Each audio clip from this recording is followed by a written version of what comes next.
CM কি করো তুমি? গাছ কাটতাম আসি।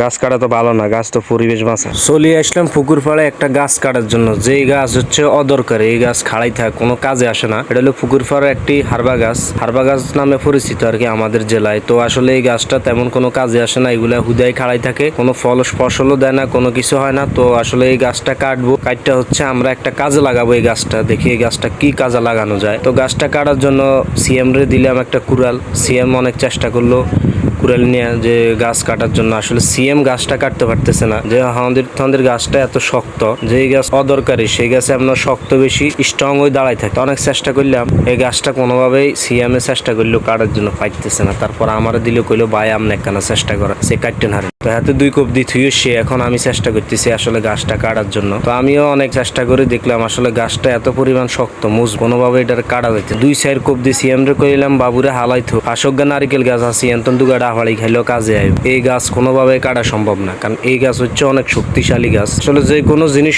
অদরকারি যে গাছগুলো আছে সেগুলো দেখবেন জল তুফানও পড়ে না, কারণ এগুলা ফুটি বেশি, এগুলা শক্তি বেশি, এগুলো কোনো ফসল দেন ফসল কিছুই হয় না। তো মূলত হচ্ছে এই গাছটা হচ্ছে আমাদের একবারে সবগুলো ঠাল কাটা। তো এই গাছটা এমনিতেই এইভাবে পড়ে আছে, আমরা ভাবলাম যে এই গাছটা কাটি আমরা দারুয়া কাজে লাগাবো, না হয়তো অন্য একটা কাজে লাগাবো। তো আসলে এইভাবে চেষ্টা করে গেলাম, গাছটা কোনোভাবে কাটতে পারলাম না। না কাটার কারণে আসলে চলে আসলাম। তো আইসা তারপর গাছে উঠলাম, ডাব গাছে গেলাম, 2টা ডাব হাড়ি খাই চলে আইলাম।